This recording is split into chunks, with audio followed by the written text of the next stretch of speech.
Di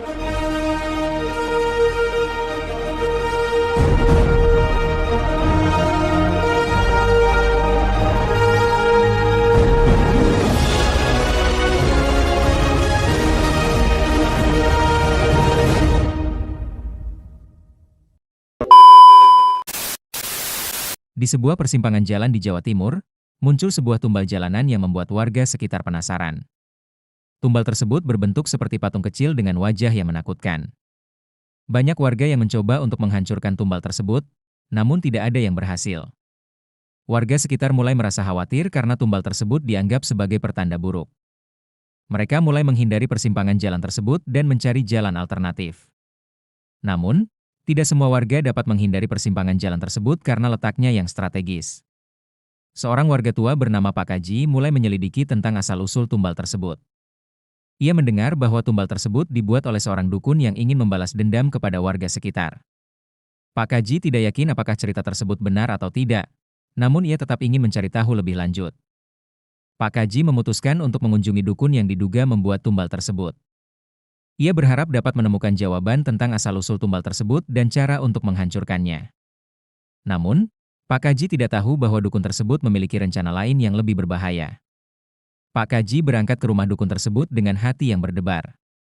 Ia tidak tahu apa yang akan terjadi selanjutnya, namun ia tetap ingin mencari tahu kebenaran tentang tumbal tersebut. Sejak tumbal jalanan muncul, korban kecelakaan di persimpangan jalan tersebut mulai bertambah. Banyak kendaraan yang mengalami kecelakaan karena pengemudi yang mengalami gangguan spiritual. Warga sekitar mulai merasa khawatir karena kecelakaan tersebut dapat terjadi kapan saja. Seorang pengemudi taksi bernama Pak Amir mengalami kecelakaan ketika ia sedang mengemudi di persimpangan jalan tersebut. Ia mengatakan bahwa ia melihat sesuatu yang menakutkan di jalan dan kehilangan kendali kendaraannya. Pak Amir mengalami cedera parah dan harus dirawat di rumah sakit. Warga sekitar mulai meminta bantuan kepada pihak berwenang untuk menyelesaikan masalah tersebut. Mereka meminta agar tumbal jalanan tersebut dihancurkan dan persimpangan jalan tersebut dibersihkan dari gangguan spiritual. Namun, pihak berwenang masih belum dapat menemukan solusi yang tepat. Seorang warga bernama Bu Fatimah mengatakan bahwa ia telah melihat sesuatu yang menakutkan di persimpangan jalan tersebut. Ia mengatakan bahwa ia melihat seorang wanita berpakaian putih yang berdiri di tengah jalan. Bu Fatimah mengatakan bahwa ia merasa takut dan tidak dapat mengemudi lagi. Korban kecelakaan terus bertambah, dan warga sekitar mulai merasa putus asa. Mereka tidak tahu apa yang harus dilakukan untuk menyelesaikan masalah tersebut. Gus Ikdam, seorang ulama terkenal, mendengar kabar tentang tumbal jalanan dan korban kecelakaan yang terus bertambah. Ia memutuskan untuk turun tangan dan membantu menyelesaikan masalah tersebut. Gus Ikdam memiliki pengalaman dalam menangani kasus-kasus spiritual dan ia yakin dapat membantu. Gus Ikdam mengunjungi lokasi kecelakaan dan melakukan pengamatan. Ia melihat bahwa tumbal jalanan tersebut memiliki energi spiritual yang kuat dan dapat mempengaruhi pikiran dan perilaku manusia. Gus Ikdam memutuskan untuk melakukan ritual pembersihan untuk menghilangkan energi spiritual tersebut. Gus Ikdam meminta bantuan dari beberapa orang untuk membantunya melakukan ritual pembersihan. Mereka membawa beberapa bahan seperti air suci, dupa, dan bunga untuk digunakan dalam ritual tersebut. Gus Ikdam kemudian memulai ritual pembersihan dengan membaca doa dan mantra untuk mengusir energi spiritual jahat. Ia juga menggunakan air suci untuk membersihkan lokasi kecelakaan dan menghilangkan energi spiritual jahat. Setelah ritual pembersihan selesai, Gus Ikdam meminta warga sekitar untuk berdoa dan meminta perlindungan dari Tuhan. Ia juga meminta mereka untuk selalu berhati-hati dan waspada terhadap kekuatan jahat. Warga sekitar merasa lega dan berterima kasih kepada Gus Ikdam karena telah membantu mereka. Mereka juga meminta Gus Ikdam untuk terus membantu mereka dalam menghadapi kekuatan jahat. Gus Ikdam memutuskan untuk terus membantu warga sekitar dan memantau situasi di lokasi kecelakaan. Ia juga meminta warga sekitar untuk terus berdoa dan meminta perlindungan dari Tuhan. Gus Ikdam memutuskan untuk melakukan investigasi awal untuk mengetahui siapa yang membuat tumbal jalanan tersebut dan apa motif mereka. Ia mengunjungi beberapa orang yang tinggal di sekitar lokasi kecelakaan dan bertanya tentang apa yang mereka ketahui tentang tumbal jalanan tersebut. Salah satu orang yang diwawancarai oleh Gus Ikdam adalah seorang tua yang bernama Pak Kaji. Pak Kaji mengatakan bahwa ia telah melihat seseorang yang mencurigakan di sekitar lokasi kecelakaan beberapa hari sebelum kecelakaan terjadi. Ia mengatakan bahwa orang tersebut memiliki wajah yang menakutkan dan bahwa ia telah melihatnya berbicara dengan seseorang yang tidak dikenal. Gus Ikdam meminta Pak Kaji untuk memberikan deskripsi lebih lanjut tentang orang tersebut dan tentang apa yang mereka bicarakan. Pak Kaji mengatakan bahwa ia tidak dapat mendengar apa yang mereka bicarakan, tetapi bahwa ia dapat melihat bahwa mereka berdua sangat serius dan bahwa mereka berbicara dengan nada yang rendah.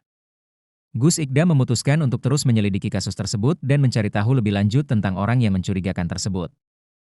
Ia juga meminta Pak Kaji untuk terus membantu dalam investigasi tersebut.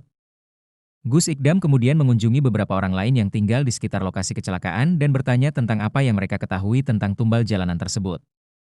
Gus Ikdam memutuskan untuk melakukan pencarian lebih lanjut untuk menemukan tumbal jalanan tersebut. Ia mengunjungi beberapa lokasi yang dicurigai sebagai tempat pembuatan tumbal jalanan tersebut.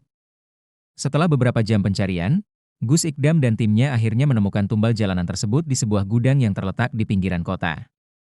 Mereka menemukan bahwa tumbal jalanan tersebut dibuat dari bahan-bahan yang tidak biasa dan bahwa ia memiliki energi spiritual yang sangat kuat. Gus Ikdam memutuskan untuk membawa tumbal jalanan tersebut ke tempat yang aman untuk dilakukan pemeriksaan lebih lanjut. Ia meminta timnya untuk membantu membawa tumbal jalanan tersebut dan untuk memastikan bahwa tidak ada yang melihat mereka. Gus Ikdam kemudian memulai pemeriksaan lebih lanjut terhadap tumbal jalanan tersebut. Ia menemukan bahwa tumbal jalanan tersebut memiliki simbol-simbol yang tidak biasa dan bahwa ia memiliki energi spiritual yang sangat kuat. Gus Ikdam memutuskan untuk terus menyelidiki kasus tersebut dan mencari tahu lebih lanjut tentang tumbal jalanan tersebut. Ia juga meminta timnya untuk terus membantu dalam investigasi tersebut. Gus Ikdam memutuskan untuk melakukan proses pembersihan untuk menghilangkan energi spiritual jahat dari tumbal jalanan tersebut. Ia mengunjungi beberapa orang yang ahli dalam bidang spiritual untuk meminta bantuan mereka. Salah satu orang yang dihubungi oleh Gus Ikdam adalah seorang ulama yang bernama Kiai Abdullah. Kiai Abdullah mengatakan bahwa ia dapat membantu Gus Ikdam untuk melakukan proses pembersihan, tetapi bahwa ia memerlukan beberapa bahan yang khusus.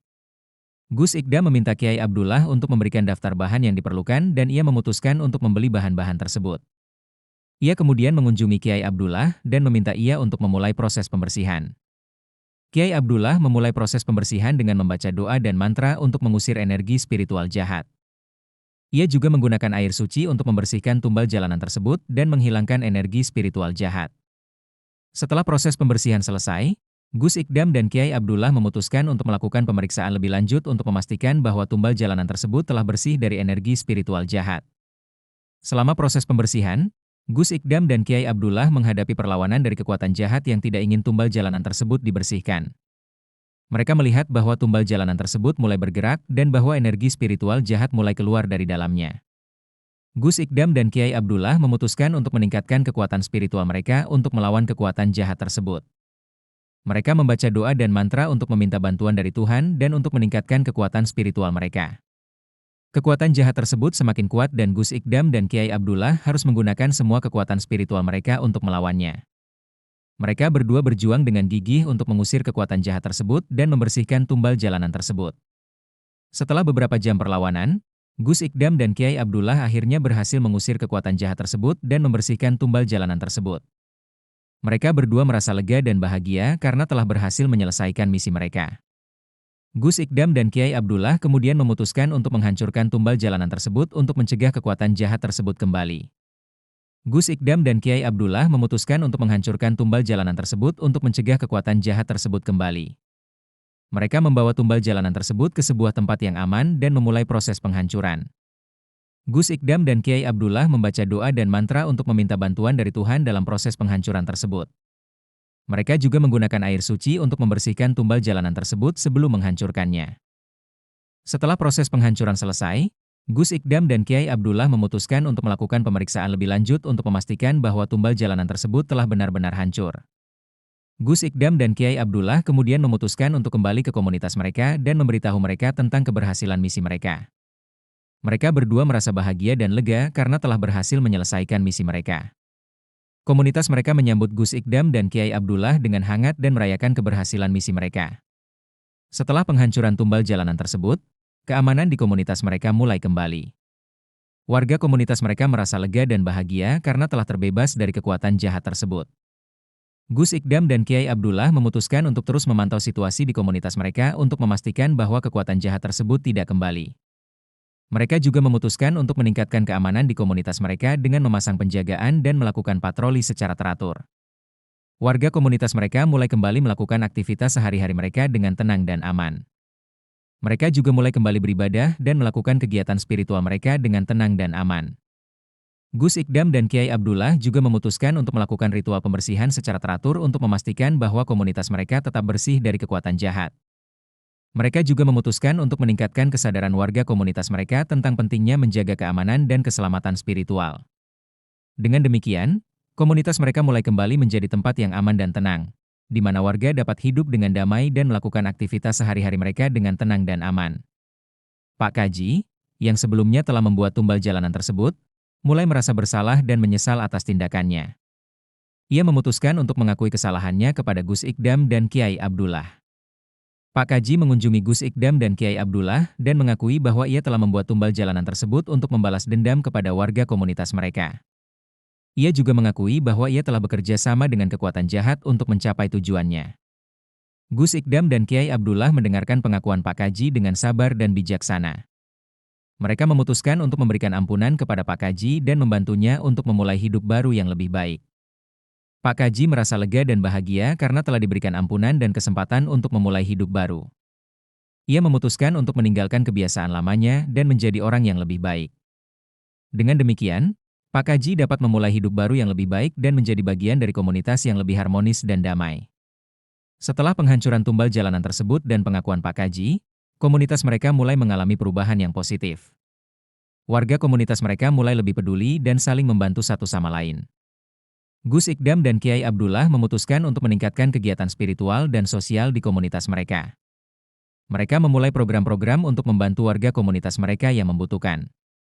Warga komunitas mereka juga mulai lebih aktif dalam kegiatan spiritual dan sosial. Mereka mulai mengikuti kegiatan-kegiatan yang diselenggarakan oleh Gus Ikdam dan Kiai Abdullah. Dengan demikian, komunitas mereka mulai menjadi tempat yang lebih harmonis dan damai, di mana warga dapat hidup dengan saling peduli dan membantu satu sama lain. Komunitas mereka juga mulai menjadi contoh bagi komunitas lainnya tentang pentingnya keharmonisan dan kesatuan dalam masyarakat. Setelah perubahan yang positif di komunitas mereka, kedamaian dan keharmonisan mulai kembali. Warga komunitas mereka merasa lega dan bahagia karena telah terbebas dari kekuatan jahat tersebut. Gus Ikdam dan Kiai Abdullah memutuskan untuk terus memantau situasi di komunitas mereka untuk memastikan bahwa kekuatan jahat tersebut tidak kembali. Mereka juga memutuskan untuk meningkatkan kegiatan spiritual dan sosial di komunitas mereka. Warga komunitas mereka mulai kembali melakukan aktivitas sehari-hari mereka dengan tenang dan aman. Mereka juga mulai kembali beribadah dan melakukan kegiatan spiritual mereka dengan tenang dan aman. Dengan demikian, komunitas mereka mulai menjadi tempat yang lebih damai dan harmonis, di mana warga dapat hidup dengan saling peduli dan membantu satu sama lain.